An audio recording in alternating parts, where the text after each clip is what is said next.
Good morning, everyone. I'm going to call the meeting to order at 9:30 a.m. Members of the public are invited to participate in the meeting of council by accessing the meeting, which will be live streamed on our Middlesex Centre YouTube channel, or by contacting the municipal clerk to receive a registration link to join the meeting being held electronically. Members of the public, some of whom we have here today, may also attend the meeting in person at the Coldstream Community Centre located at 10227 Ilderton Road in Coldstream. Just before we begin, I do have a couple of opening remarks, and I'm going to start with a really wonderful story. It's heartwarming, and it's going to put a smile on your face, I'm sure. On behalf of Middlesex Centre, I would like to extend congratulations to Middlesex Centre firefighter Tim Webb from Arva Station for receiving the 2023 London, Ontario Golf Cart Award. In his full-time career, Tim is the golf course superintendent at Sunningdale Golf and Country Club. He's had that role since 1987. Tim was recognized with the Hart Award for being a lifelong turf management professional, a mentor, and a staple of the London golf community. He is the first golf course superintendent ever to receive this award. So congratulations and continued success to Tim. I also have an update with respect to the community improvement plan. Local businesses are invited to apply for funding under the Middlesex Centre Community Improvement Plan, or our CIP. The CIP encourages revitalization initiatives and stimulates development and redevelopment by offering grants and reimbursements to businesses. The type and amount of funding that's available varies by each of the programs, and the application window for this funding opens on February 1st, 2023, that is tomorrow, and applications are accepted until March 31st, 2023. So to apply, contact the municipal office or visit our Middlesex Centre webpage at middlesexcentre.ca/CIP. Moving on then, the land acknowledgement. Our municipality of Middlesex Centre recognizes that we are gathering on the traditional territory of the Anishinaabe, Haudenosaunee, and the Nalupe peoples. We acknowledge the enduring presence of First Nation, Métis, and Inuit people on this land and are committed to moving forward in the spirit of reconciliation and respect. Our neighboring First Nations communities, which continue to live as sovereign nations, include the Chippewa of the Thames First Nation, Oneida Nation of the Thames, and the Munsee Delaware Nation. There are no additions to our February 1st council agenda. I'll look to council. Are there any disclosures of peculiar interest? Seeing none, then we can move to delegations, presentations, and petitions. The first item on our agenda today is the Fire Marshal's Public Fire Safety Council Safety Community Project Assistance. Colin Todd, the Director of Fire and Emergency Services, the Fire Chief for Middlesex Centre, is in attendance along with members of his team, and Enbridge Gas and the Fire Marshal's Public Safety Council to make an announcement regarding funding received under the Safe Community Project Assistance Program, which supplements existing training for Ontario volunteer fire departments in the communities where Enbridge Gas resides. What do you? Thank you, Mayor. I would like to welcome Jamie Kovacs and Anya from Enbridge and the Fire Marshal's Public Fire Safety Council. We get a picture. Thank you very much for the credit, and the credit is goes towards training materials, and we used it for textbooks and additional training materials for ongoing firefighter education and carbon monoxide training, and in support of our program. So we could welcome.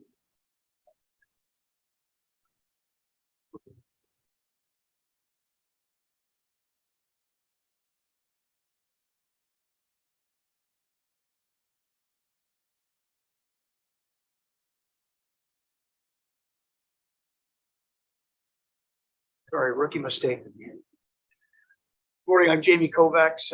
Pleased to be here today on behalf of the Fire Marshal's Public Fire Safety Council for this announcement with Enbridge Gas and Middlesex Fire Services.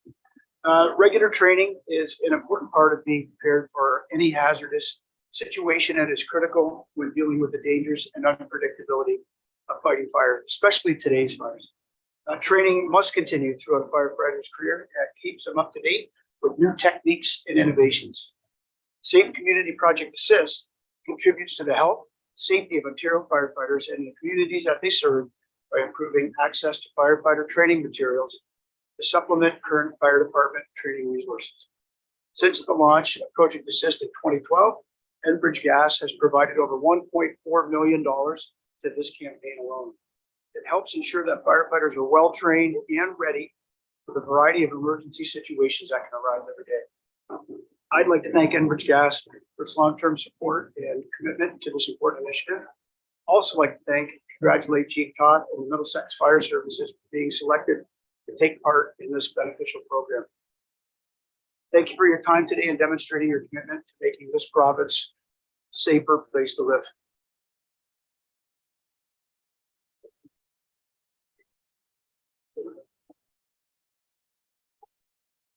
Good morning. I'm Anya Bielacki, Operations Field Supervisor, and I'm pleased to be here today on behalf of Enbridge Gas to make this announcement. This year, Enbridge Gas is donating $250,000 in supporting Safe Community Project Assist, a program we have proudly supported for 11 years. This educational initiative helps fire departments in the communities we serve purchase materials that will enhance life-saving firefighting techniques, and since its inception have provided 294 grants for training materials. Today, Middlesex Centre Fire Services is one of 50 fire departments across Ontario that will benefit from this donation. We have a long history of supporting the communities we serve, and safety is our top priority. As part of our efforts to promote natural gas safety, we are also committed in supporting the people who keep our community safe. We provide first responders, including firefighters, with funding for everything from equipment to training. And we're happy to help ensure the people who protect us have the support that they need. On behalf of Enbridge Gas, I'd like to commend the Middlesex Centre Fire Services and the Fire Marshal's Public Fire Safety Council for the dedication to safety, and we're proud to help enhance training efforts. Thank you so much.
Okay, well, that was great. The community certainly benefits from all of these donations, and it's great that we can keep our firefighters well trained and therefore safe. So this is a good news story.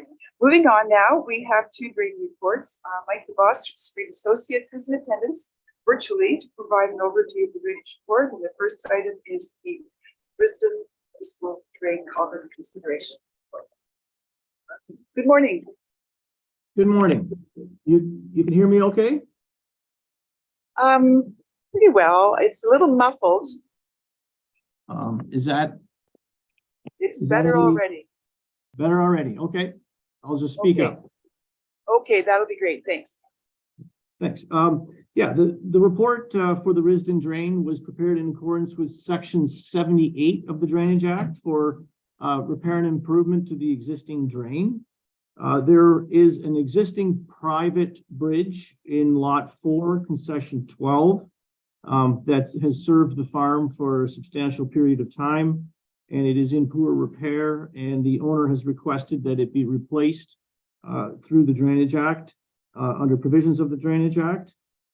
We did consider alternatives, including using cast-in-place concrete, precast concrete, and the possibility of constructing a new laneway heading west to Clark Road in lieu of having a culvert and a laneway down to Plover Mills Road. So after reviewing that information, the landowner requested that we replace the existing structure, but the most cost-efficient method would be to use a triple pipe CSP crossing.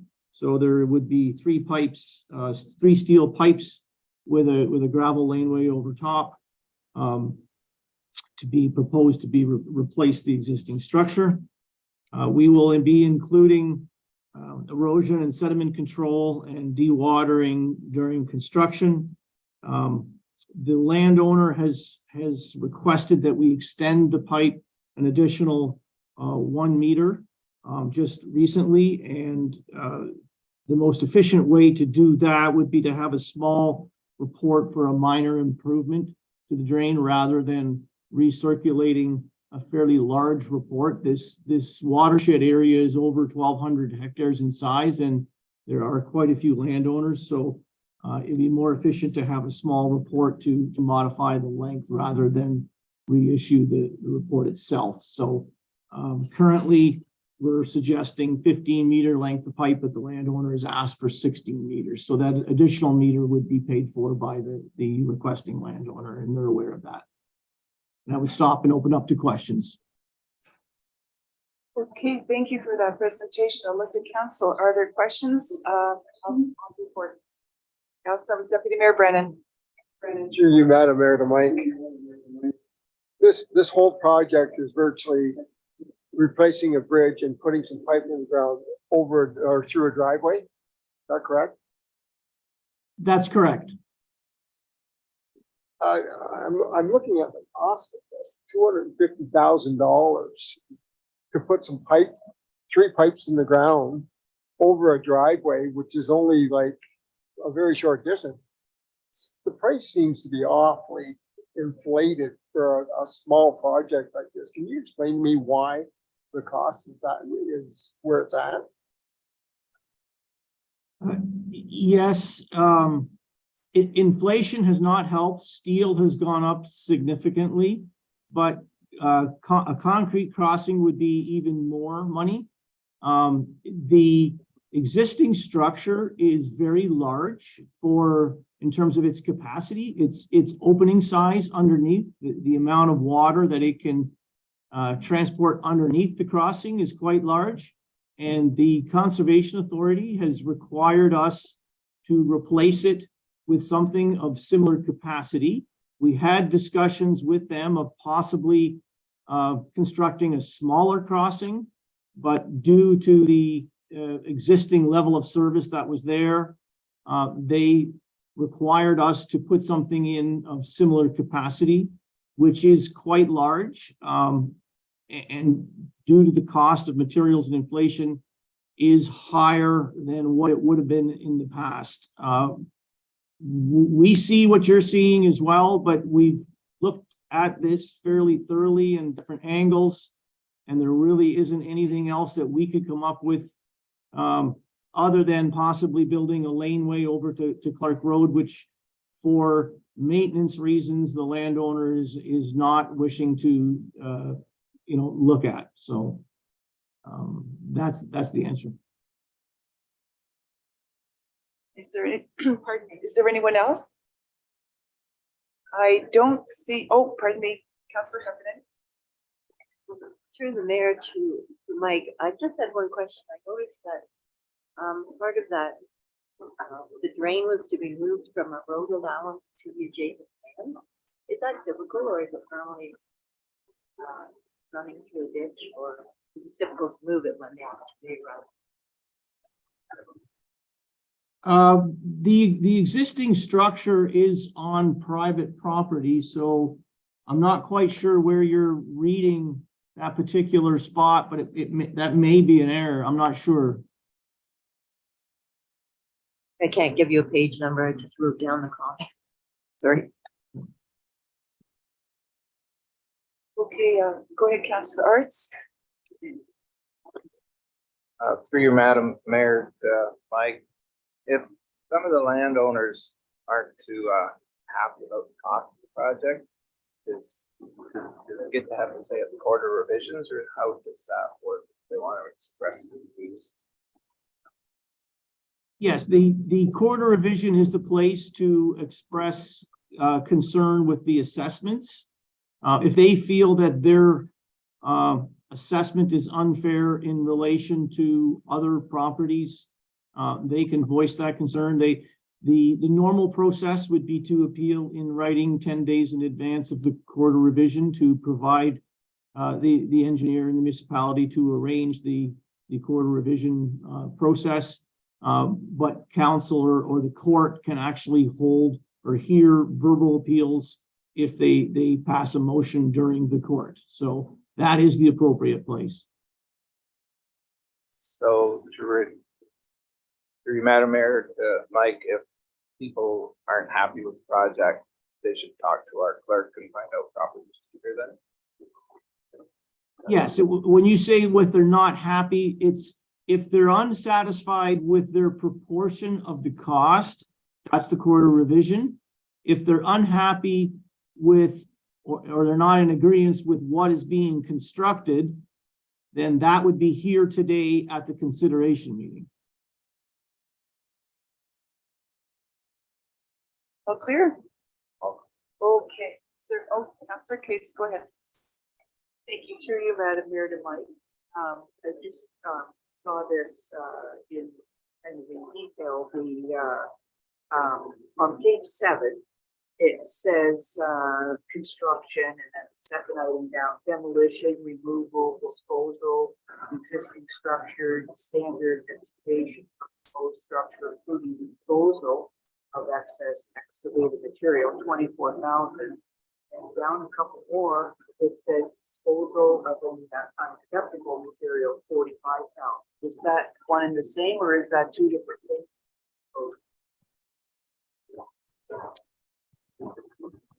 The first 45,000 is for the supply and the delivery of the 3 pipes. The 2 pipes. The next item of 25,000 is for the installation, and then the other is for the riprap and the removal of the structure. So they are different items. Thank you. Councillor Shipley? Just looking for clarification here. I think, Sue, you're talking about 24,000 at the start there for demolition. Then we go down again and we've got the $44,000 disposal of any acceptable material. So I'm just wondering why we got 24,000 and 45,000. Okay. Yeah, I can look into that and get back to you. If there is something that needs to be removed, I would have to, I can get back to you after today. The report, if need be, could be sent back for revision after today. I would need to go back and look thoroughly through it. If I find something that is not appropriate, then I would ask at that point to have it referred back. But I don't foresee there being an issue. It's more the description.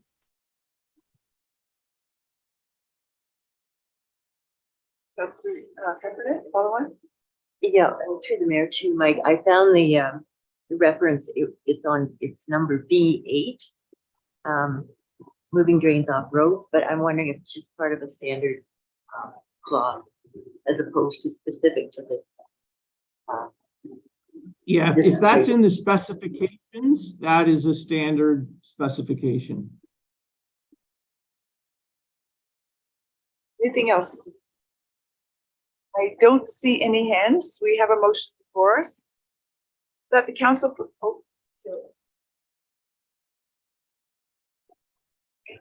Sorry, we do have someone in the audience that may want to speak to this. Yes, please take a seat there. I'm Joe Martins. I'm a neighbor. I'm just upstream. I just thought it was a ridiculous amount of money.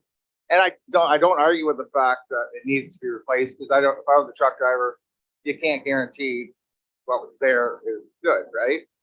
But I'm looking at 3 pipes and a bunch of gravel for $250,000 the way I'm looking at it. Like dewatering and everything. It's a municipal drain. Like it's for a single family dwelling. And I think you should be in the room. I can't hear you. The engineer, I cannot hear it. It sounds fuzzy to me. Like I can't hear a word he says. For that kind of money, what he charges, he should actually show up. Personally. But that's all I'm saying. Like, I mean, like it just seems like an outrageous amount of money for a single family dwelling. Okay, I guess Like, the, it's like it's an The report engineered is- drain already. The drain is engineered. So really, we're only talking about a structure. And we're talking about an engineering fee on gravel and 3 culverts. And a little bit of landscape. For $250,000, $800. did you want to speak to that, Mike, and clarify anything there, or should we just wait for the Court of Revision? And is there anything you can add that you want to add at this point? Yes, the only response to the high cost is the two items that we noticed were inflation. Steel has doubled in the last 3 or 4 years, as well as the fact that the existing structure was very large in comparison to what you would typically see in a situation like this, and the Conservation Authority required that we put in a structure of the same capacity. And I don't have 100% reason why the original structure was built as large as what it is, but it's a 10-meter or 30-foot span structure, which is actually larger than the bridge on Clark Road. But the I can't hear what Conservation you're saying. Authority is requiring us to put the same size in. I can't hear what he's saying. I know I can't do anything about it, but I couldn't go to the day of the site meeting. I couldn't go because I had COVID. That's the only reason I wasn't there. And I asked a friend afterwards the meeting. He said 3 culverts. I thought that's acceptable. And now I come here and I'm not it. I'm just gonna make a suggestion, maybe it would be easy to have a phone call and maybe just, yeah, Mike's nodding. You can, okay, and the clerk will make sure that you know how to reach each other. Okay, Okay, to give a call, then you can ask the questions, and then okay. if it's about the steel pipe and the size and the requirement. Conservation Authority, he can go through all of that in detail with you. I understand.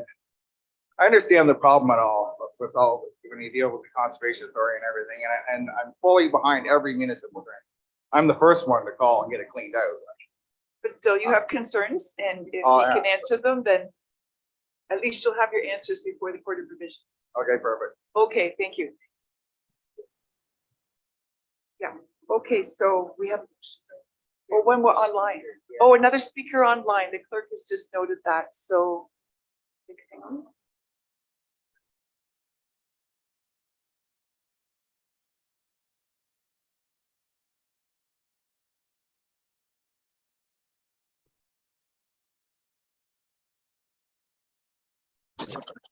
Good morning, Mr. Risden.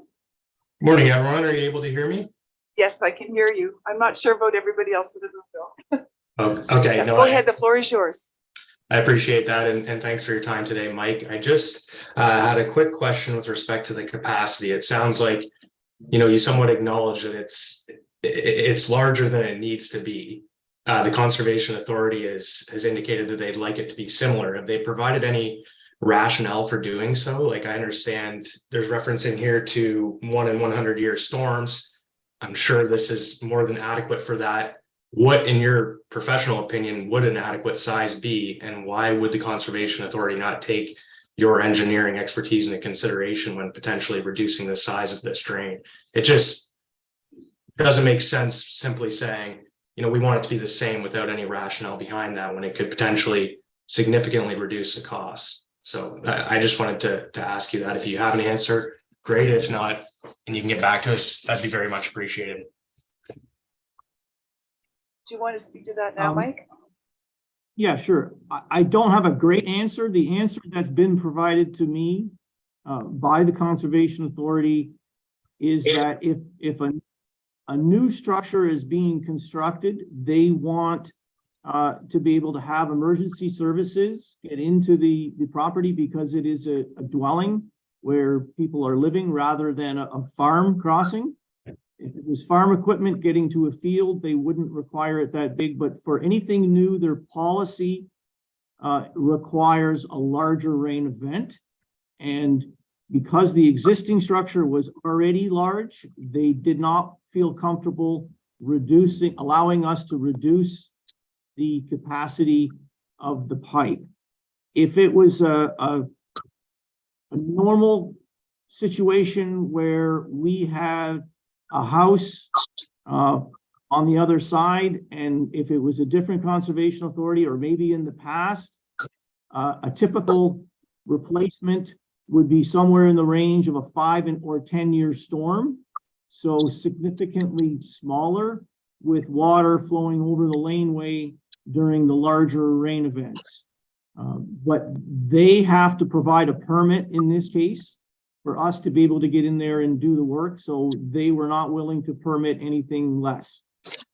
And sorry, Mike, do they have any engineering opinions to support that? And if not, I guess I would ask if it's your opinion that this 10 meter or whatever the capacity of this current pipe is that actually the 1 in 100 year rating, or, you know, do you have the calculations to support what that would be? We did have to do the hydrology to come up with the existing capacity of what was there, and as well as compare that to what we were putting in the ground to make sure that they were similar. So the pipes are sized to be similar to the existing structure, which is close to approximately the 100-year storm. Okay, thank you. That was my only question. Thank you, everyone, for your time. Mike, we have an option of deferring this. If you would like to do more research on the question, or like Mr. Riston's still here too, he can suggest that he is or isn't satisfied. If we can amend the motion and defer it, that would mean probably moving out for a month to the next meeting for April 1st as opposed to March 1st, but it is an option. Yeah, if council wishes to defer it and ask me to go back to the Conservation Authority, I would be willing to do that. We have had fairly thorough discussions with them prior to submitting it because of this issue. But because they are a permitting agency and we have to get a permit from them, that was their response. But if council feels strong enough about the issue, you can refer it back to me to go to them again to question them and raise council's concern on it. That is certainly an option. Okay, thank you. I'll look to council then. We would need to amend the motion. So somebody needs to make a motion that we are. Yes. A motion to defer to move. Okay, so Councillor.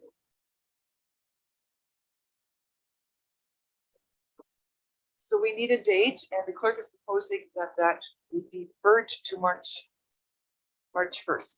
Okay.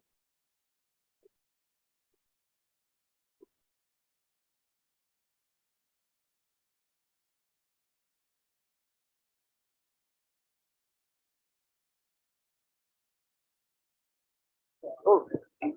So Conservation Authority then has to come on with justification for the size of the new structure and what else. Yeah, review of a few numbers. So the question I would ask is, it does seem high. Everything's high today. So, you know, construction has gone high, but when people come to us and say, I think it's too high, do we automatically kick it into court of vision and they got to come up with some substance as to why they think it's too high versus them just saying that, or what? what happens at court of revision? Can they just stand there and say, I think it's too high without evidence? Court of revision is to review the allocations of costs to individual All right, landowners, it's the just the proportion. allocation. Yeah, This is the where we talk report about. has the detail of what the money is being spent. Yeah, okay. Yeah. Gotcha. Okay. Through the chair, you have that correct. We're at the stage where we're considering the report on whether or not to proceed with the project. Should council endorse a recommendation to proceed with the project, the next step is the court of revision. And at the court of revision is where individuals can come and consider their assessment being either too high or too low. And implications in regard to that. So when you say, in other words, their apportionment, they're gonna argue, but not the core cost, cannot be argued. Okay. Thank you. So Councillor Burrs is making a motion to defer this item till the next meeting at March 1st. We need a seconder. We'll call the vote. Councillor Kate seconds. I'll call the vote. All in favor of deferring? And that is carried. Okay, Mike, we'll see you in March on that one. And Okay, yeah, and you're up for the next one now too. We have government drain number 2, branch 6. And this is a municipal drain consideration report again. If you'd like to present that report. okay. This report was prepared in accordance with Section 4 of the Drainage Act. There was a petition signed by the road authority for the west side of Bell's Road in the area on the road allowance in front of lot 17. There was complaints and drainage issues in the area, dealing with water from the road getting onto private property and vice versa. There is an old private tile that leaves the road allowance and goes westerly across lot 17 to the government drain number 2. And the requests were to provide a new legal outlet for the road authority. And we discussed different options. And after discussing those options, the owners requested that a new closed drain be constructed along the line between lot 16 and 17 from the government drain over to Bell's Road, and then an improved road ditch along the west side heading southerly to the lowest area for about 221 meters. The pipe itself would be about 330 meters of 12-inch diameter pipe. There would be a catch basin inlet with a grate at the point where the road ditch would terminate and enter the pipe.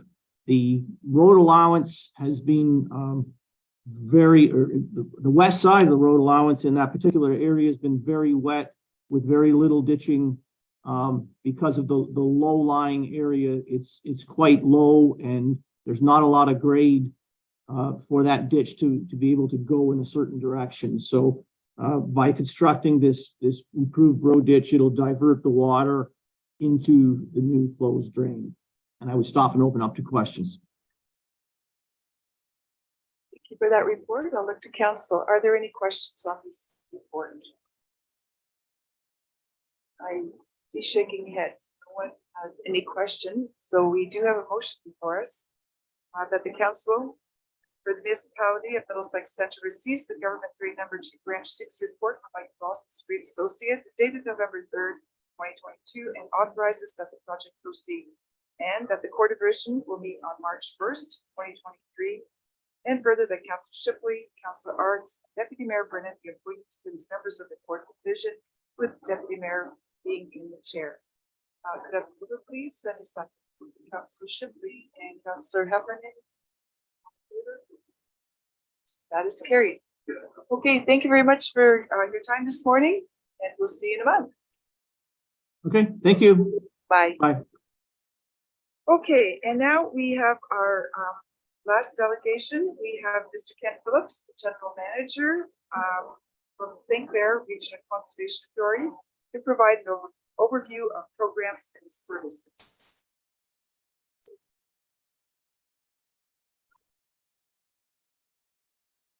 Good morning. Morning, Your Worship, members of council. Thank you very much for the opportunity to come and speak to you this morning. Really just wanted to get out to our municipal partners. Just myself, I've been at St. Clair for a year, just over a year now. So that's part of my initiative to make sure that delivering the services our municipalities expect of us. So I'm just going to give you a general overview, quick overview of our authorities, the projects we undertook in Middlesex Center during the year 2022, and answer any questions anybody may have. So we are, our conservation authority was established in 1961. We're one of 5 conservation authorities Middlesex Center has the privilege of dealing with. So if anybody's going to ask me about the previous issues with drainage, I don't know if it's one of our files or not, so I can't answer that question. But our watershed is 4,100 square kilometers in size. We're the 9th largest conservation authority geographic province. We have 17 member municipalities and 21 members of our board of directors.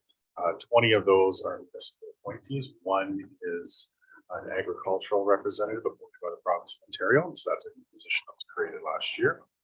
Our budget in 2022 was $596,597, and general levy to the Middlesex Center was $31,069. In terms of what we're probably most known for is our conservation lands. So we do own 21 hectares of property. Coldstream Conservation Area being most prevalent in this area. So our properties are divided between day use such as Coldstream. We have management areas which are woodlots, wetlands, that type of thing. We're encouraged too much active recreation on. And then we have 3 major campgrounds which are located throughout the watershed. In terms of our departments and our organization, who we are and what we do, we have 8 departments. So planning and regulations is probably the most prevalent in terms of dealing with our municipal partners. That would also include our drainage file as well. We have our water resources group, which is our flood forecasting group. So they do monitor storms, operate our spillway, check on the dams, shoreline work, that type of thing. We have our biology department, do a plethora of work, research on turtles and mussels and various ecological studies throughout the watershed. Our conservation services, which is our stewardship program, so forestry, tree planting, working with the agricultural community to various stewardship projects around their properties, communications, financial service, GIS and IT, all the exciting things, the heart that makes the conservation authority run, and then our conservation areas as well. So in terms of what we did in the municipality in the year 2022, we were able to acquire grants and donations totaling $278,750 for improvements in Coldstream. So that included a new bridge, redid walkways, boardwalks. We also secured $30,000 from the province for dam decommissioning studies. So currently there's a water control structure that we're looking at taking out of service. It was built at a time and everybody was just sort of sticking dams on rivers for recreational purposes. It serves no purpose for flooding or any of that type of thing. So in terms of liabilities and that, we're looking at just taking out. In terms of our core business stuff, the permits and regulations. So we didn't have a lot of work in our municipality. We did have 18,000 reviewed. Plan reviews are 14, which was 20% increase from 2021. And we also undertook water quality monitoring at 2 sites in the municipality. So one was with the Provincial Surface Water Quality Monitoring Network, and one was through benthic study. So what benthics are literally bugs in the water, are colonies below. Take samples. If those bugs aren't in your water, you have problems. So that's basically the simplest way to describe what that work is. In terms of 2023, there are major changes. I'm sure you're aware if you're Bill 23. Significant changes are coming to conservation authorities. We will have a new budgeting process. So this year, our 2023 budget is the last of our old style budgets. Going forward, all of our budgeting categories will be divided into categories 1, 2, 3. That goes for all conservation authorities. Category 1s are mandated by the province. Those are the activities we have to do. Categories 2 and 3 are subject to discretion of working out relationships and agreements and memorandums of understanding with our municipal partners. So that's something you might have an interest in and choose to fund. So one of the examples right now, we have a special levy to the Middlesex Center contribution to operate Coldstream. So when that current agreement expires, we'll enter into an MOU with the municipality if you so choose to continue on with that service. It's just the easiest way to explain that. In terms of changes to the Conservation Authorities Act and our regulations, in late December, so to show you the speed with which Bill 23 went through, it was tabled in October, late October, 28th of October, passed the 28th of November. Our regulations changes, which we were expecting sometime in March, came December 28th at 6 o'clock at night. The province sent those out to us. So they have two major things. One, all conservation authorities are now prohibited from commenting on natural heritage. So we can no longer comment on wetlands, forestry, planning application process. We are only allowed to issue comments on natural hazards, such as flooding. We have had talks with your CAO with regard to how we're going to proceed forward as a collective group of CAs in terms of making sure the municipality can do that service. It would be something probably more to the county level, but helping with those types of things. But you are still required under provincial policy statements to do that work, which we were doing on your behalf. The other major implication for us is our freezing our fees. So we fully understand the impact our levy has on municipalities, and our fees at St. Clair had fallen behind. So we had just this past year, 2022, passed a motion to increase our user fees for permits 150% by the year 2026. Province has now said our fees are frozen for the foreseeable future. So while we did get an increase for this year, this will probably be the maximum charge going forward. They've officially only frozen for 1 year, but we don't know what the future holds in that regard. Also of concern is we are now required to classify all of our lands by December of 2024. We have to submit a list of all of our properties that come through the Ministry of Natural Resources, Forestry, and they will determine if any can be used for development and sold out. So this is not something conservation authorities have acquired land in the past. The bulk of our properties are not suitable, but we just don't know. With asking the Ministry of Natural Resources flat out, I said, are we talking subdivisions of 10 unit, minimum 10 units, or what? They said any lot that can hold a house would be considered for disposal. So that's obviously not best interest in the authorities.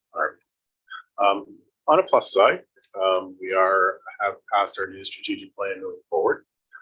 So a key part of that strategic plan is ensuring we deliver the services our municipalities expect of us and increasing our customer service and turnaround times and so on and so forth. So that will be a key for us moving forward. With that, I'll answer any questions that you have. Thank you very much for your time. Thank you. I'll look to councillors. So hands are shooting up. I'm going to start with Sue and then I'll have Mayor Brennan.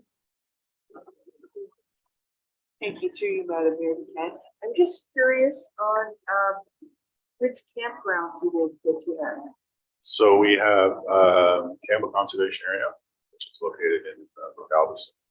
We have Warwick Conservation Area, which is located in Warwick, and we have Henderson, which is A.W. Campbell, which is for Galveston, Henderson, which is Petroleum, and Warwick. So those are 3 major campgrounds. They're all sold out for the year. All of our seasonal sites are full. Also, from a business perspective, they do very well, but we are very limited. Infrastructure, our conservation areas, those 3 in particular are self-generated revenue. So all capital, staffing needs, all the costs of running it are generated through user fees, not through like. I look forward to being on. And we look forward to having some. Thank you, Madam Mayor. A couple of quick questions. If it's deemed to take that dam out over there, will that affect the pond at all? Like, is the dam keeping the size of the pond higher, or what's going to happen if that comes out? That's what the study is trying to determine. I can't answer that question right now. I could certainly get my head of engineering to answer that question for you. It's far more personal to this project, but right now, a lot of just created. It will probably be more run of river than the pond, but I'm not sure the impact of pond absolutely. Okay. And at one point in time, there used to be some camping over here, and that hasn't been in existence for quite some time. Now, was that a private run campground over there, or were you guys running that one and just discontinued it? That I don't know. I have to look at the history of that. It's possible. This is the first I've heard that there was camping over there. If there was, it was likely the authority that ran it. But I would have to check. Unfortunately, with our authority, we've had a number of retirements, like 30-year plus staff retire, 2019, 2020. So myself, I've only been there for a year. My director of my manager of conservation area has only been there for 2 years. So we're still cobbling together pieces of what was there. But no, there are opportunities. One of the things that we did include as part of our planning moving forward is doing master plans for our conservation areas, looking at what they provide, what they can provide. So we do think there are opportunities for coastal simply because we found during the pandemic, the usage of that property increased exponentially. And now far more of the local surrounding community knows it's there. So it's one of those things we have to look at the area and what can provide for better services and what are the opportunities for it. And frankly, we would also look at it from a revenue generation perspective in terms of what we do. So, but no, that's I don't have much. Sorry, I'm just disappointing you on this concept. It's been a number of years since there's been any campground. I don't know, Scott, if you know what happened there or not. Yep, through the mayor. There was camping up there in, I want to say 2018, 2019. I think they decided to move away from that. There was just some safety concerns with the campgrounds in general. And there were very few campers that would come in. It was mostly the scouts come in for kind of a weekend, and there were some other events. So they kind of moved away from that. And as you know, the agreement with St. Clair and the municipality expired at the end of 2021. And we, through that conversation, we decided to maintain the service level of the site. And so that's reflected in our tax levy payment back. So all maintenance activities are now handled by Greg Wilcox.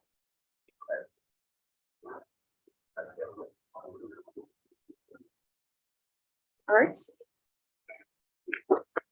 Through your Madam Mayor to Ken, when you said you did some bridge improvements and all that in the coastal conservation area, I know there was a Enviro Friends, Coastal Enviro. I think they had like $60,000 or $70,000 that fund that was supposed to be designated. Was any of those funds used? Yeah, so that was part of the contribution of that 270-something thousand. That was part of the contribution to that. And that group, I believe, is now expanded in all their resources to our foundation for a donation dedicated to the coastal group. Okay. Thank you. Is there anyone else? Well, on behalf of Council, well, thank you for that presentation. It jumped in at an interesting time, I think. This is my summer job. I've been doing this for a very long time. So this is the latest in a series of challenges from the funds. Well, we're all there. So good luck with that. We'll look forward to the next visit. Thank you. Thank you very much for your time. Okay, now moving on, we have the minutes of January 25th and 6th. The motion before us is that the minutes of the special council meeting and the regular council meeting held on 25th of January 2023 be adopted and printed. A mover, please, and Councillor Burrs and Councillor Heffernan. All in favor? Opposed? Okay, thank you. That is carried. We have a number of items under the consent agenda. There are 6 there. Is there anything anyone wants to speak to or pull for other consideration? Yes, go ahead, Councillor Heffernan.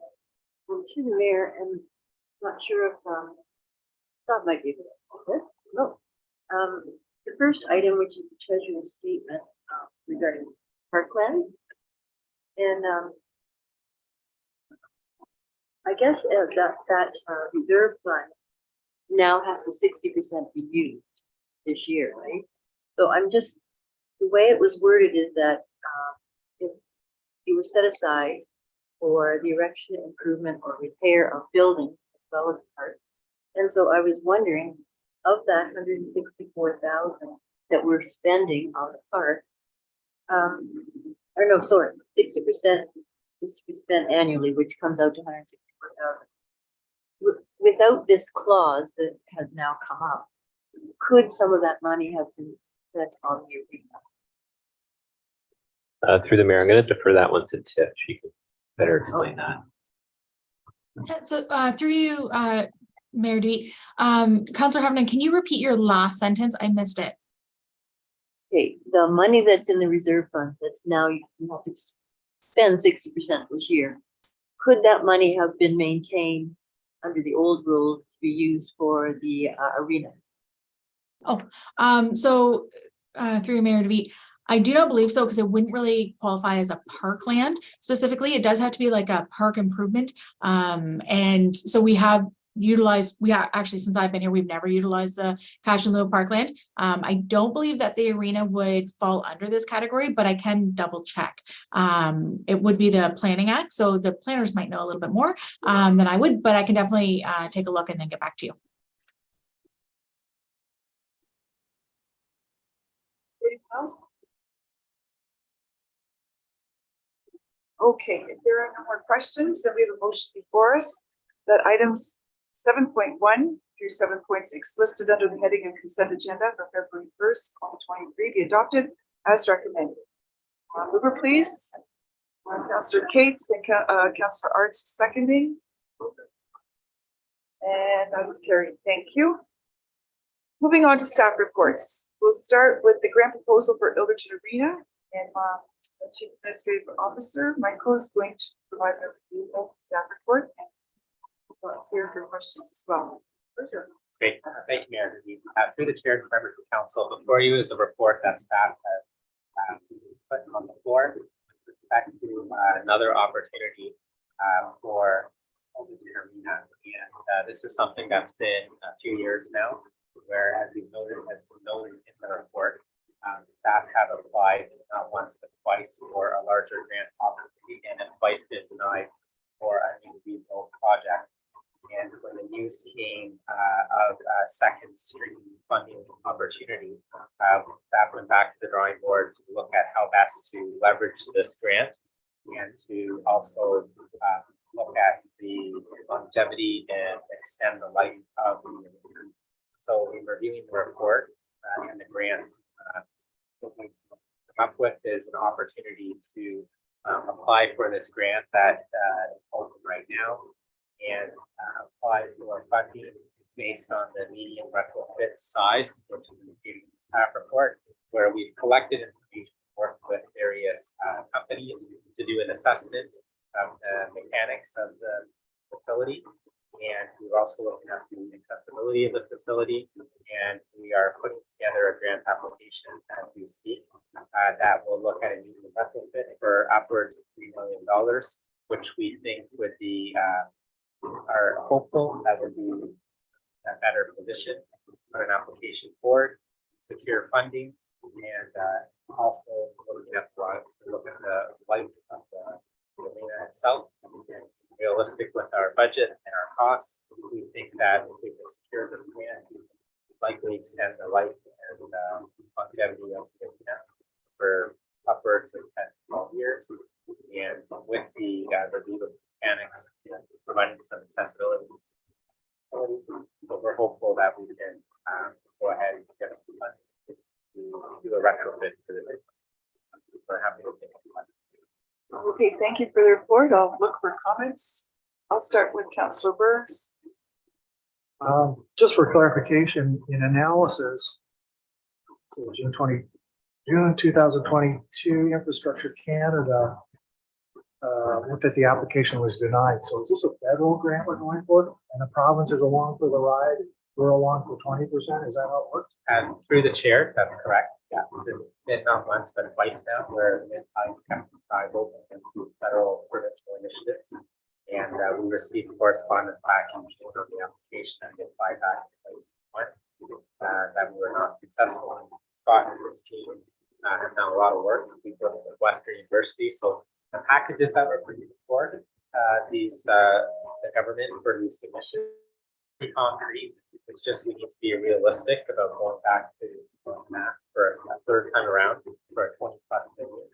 We're being realistic, and we think that we're more hopeful if we went back to the drawing board and we can come and put a package together on that would focus focus strictly on the mechanics and AOVA improvements. We think it could be quite successful. Just a follow-up, was there any signals back as to why the application was denied? Was there, did they say anything that, oh, whatever? No, they just, and further on that is the dollar amount. Do we list and say, here's what we're applying for, here's what it's gonna cost?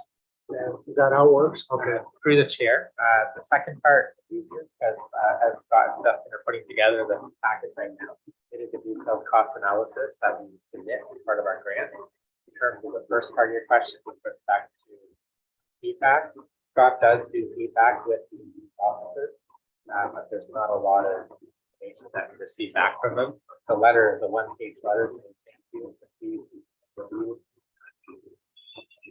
Okay. I have Councillor Hepburn next. Through the mayor, I just wanted to say thank you. Maybe that's too early to say that until we actually get the funds, but I was very concerned that if we didn't get any funding, that would have been a huge debt on the municipality, and I couldn't really justify it without going through the renovations first, like to update first. And I'm glad that this opportunity came up. So fingers crossed. We get it. Third time's a charm. Yeah. Councillor Shipley? Thank you. Through the mayor to Michael, I agree with what Councilor Eflin said. That's great. The only concern is if a grant comes up, say in 10 to 15 years for a higher amount, or are we shooting ourselves in the foot by accepting this one? Through the chair to Councilor Shipley. Perhaps because we are going for a lower amount. I can only go on the past, learning from the past. We've gone twice now for a 20 minute loan. We've both been denied 2 times. So I'm hoping to take a more practical and realistic approach. And I recognize building is nearing end of life, but we're not the only municipality in this situation. We're in the loop on the local news, on neighbors. So we're trying to be realistic with government money and also practical. And we also understand that our neighbor near us received funding for their arena. So we're trying to be strategic and what our asks are. So we're hoping that we can we feel positive, Scott and I feel positive, and Justin, that with the $3 million grant, we can really make a positive impact to the arena. Granted, it's not going to be a brand new in the yard, similar to our wellness center, but we think we can make a good impression and help our community grow and service our community if we were to get this grant.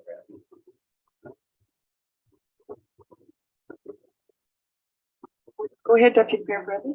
Just to Michael, part of the submission, will that be that, this grant is to retrofit the current arena to extend its life by 10 or 12 years?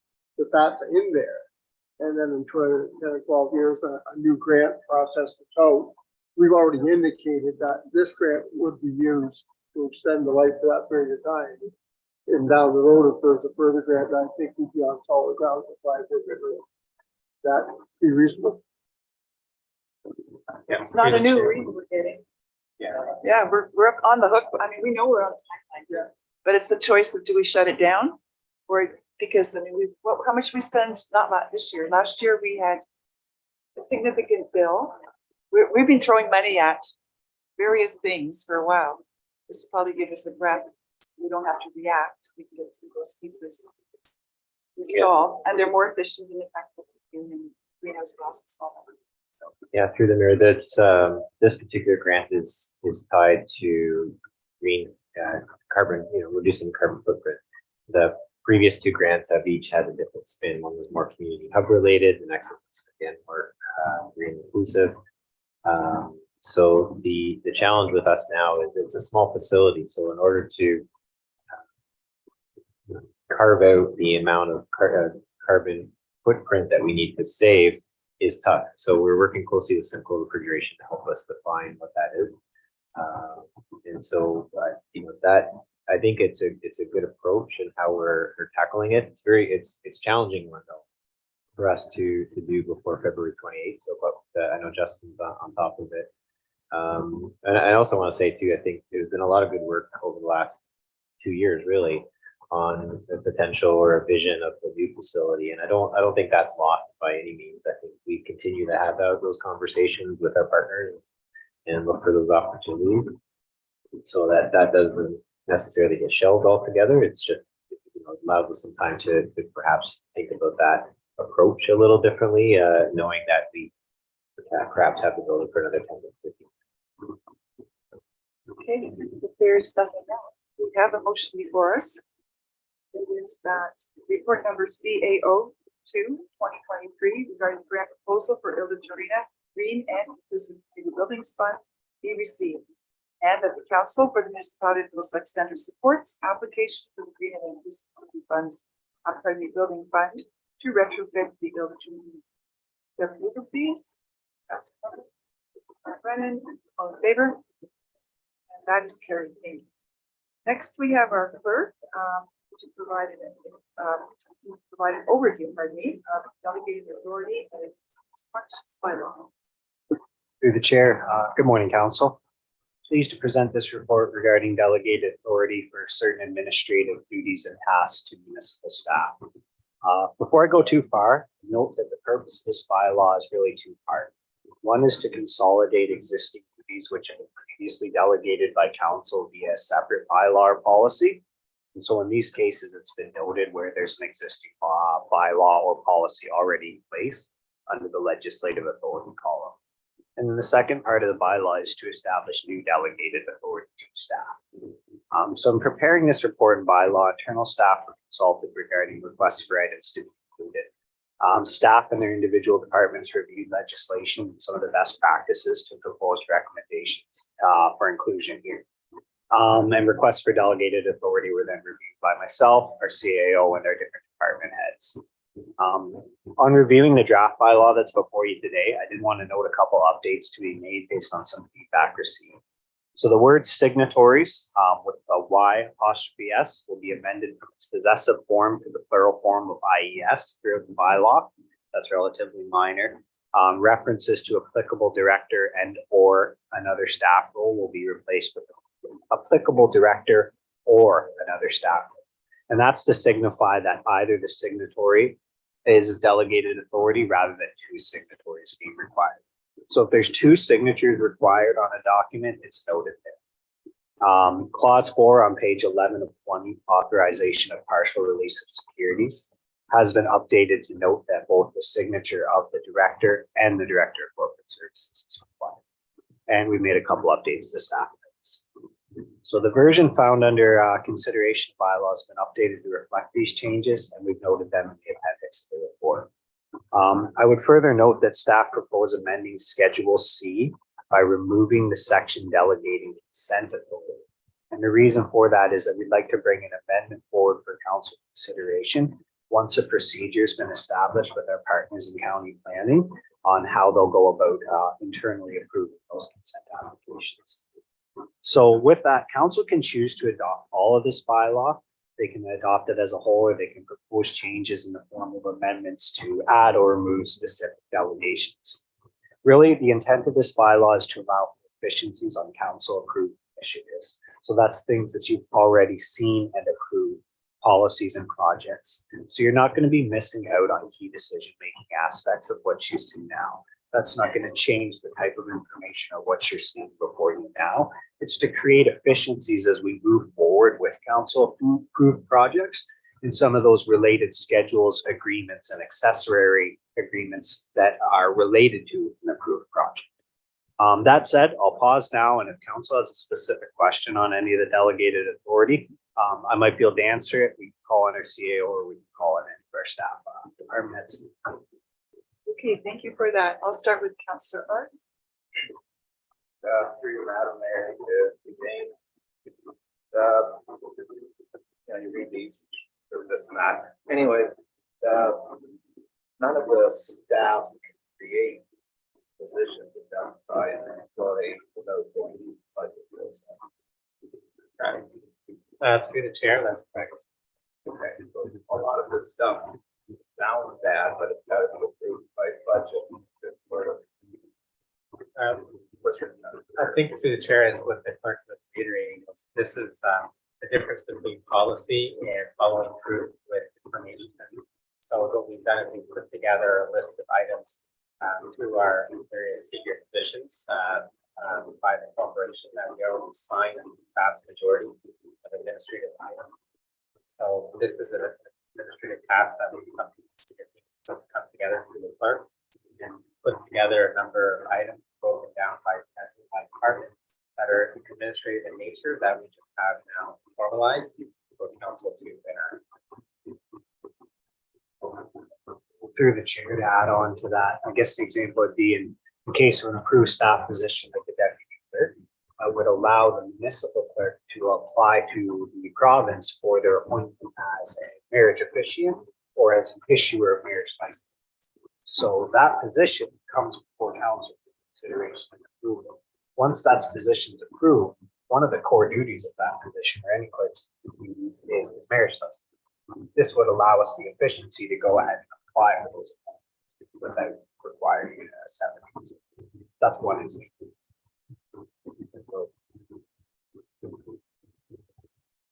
Oh, okay. So from the first rule list of outsiders, open for nothing or that. But you know what I mean. Yeah. Start reading this to go. I started banging my head all the time. So fair enough.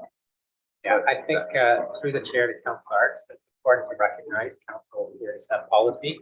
Staff are here to technically follow up on that policy. So what this does is just summarize with this form, which we tend to bring back from time to time back to council, broken down on the administrative tasks that will enable us to operate as a corporation based on our functions. And if I may, there were items that were covered in different bylaws.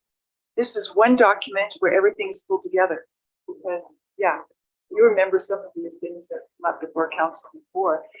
It's scattered and no one really knows that this is like the directory of these items, these people. So anyways, Councillor Kate, you were next.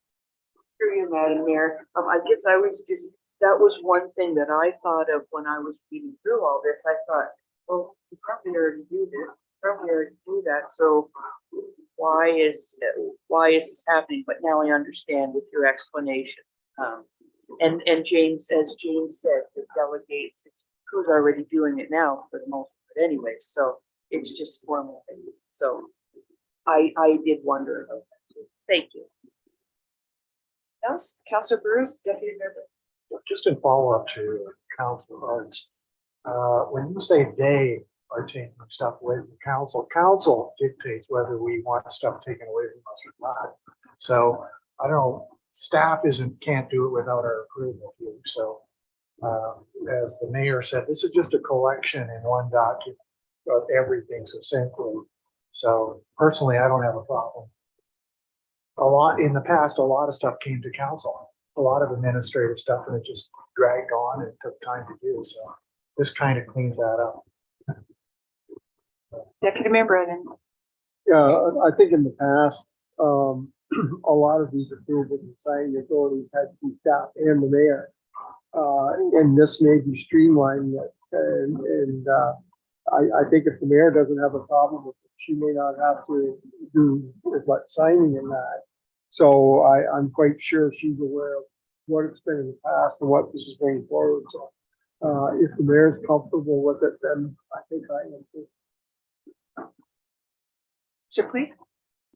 Thank you. Through the mayor to Michael. Well, just for clarification, establish new reserve funds as a result of approved annual budget. So this would come to council first at budget time that, Colin or Scott wants a new reserve fund. So they couldn't just come in the middle of September and say, we need a new reserve fund started. Through the chair, staff would not just create a reserve, it's based on the budget. So again, policies created for a budget enabled us to move forward with various. That's a good example where the bylaw is based on the council approved budget rather than what do, then follow through.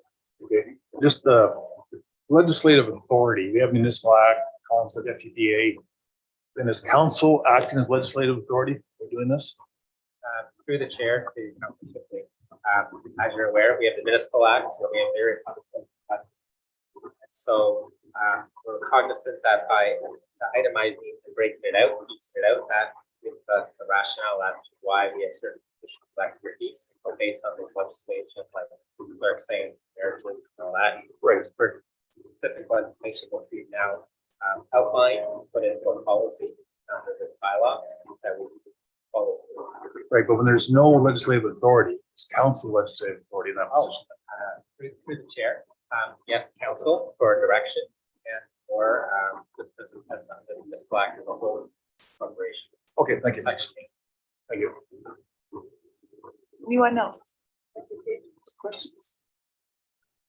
Okay, if there's nothing further, then we have a motion before us that the report CLK 04/2023 regarding delegated authority for administrative functions be approved. And that the delegated authority bylaw amended to report CLK 04/2023 be adopted as recommended. Will please, Councilor Cates, and second, Councilor Burrs, all in favor? That is carried. Thank you for that. Now we have to move into closed session. We have a motion that council for the municipality of Middlesex Center adjourned to closed session at 10:41 pursuant to section 239(2) of the Municipal Act 2001 as amended to discuss the following matters. Section 239(2)A, security of property of the municipality and local board.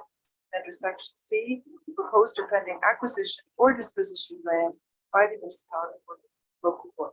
Could I have a mover, please? Councilor Arts, Councilor Hutton. And that's carried. Let's take a moment until you get offline.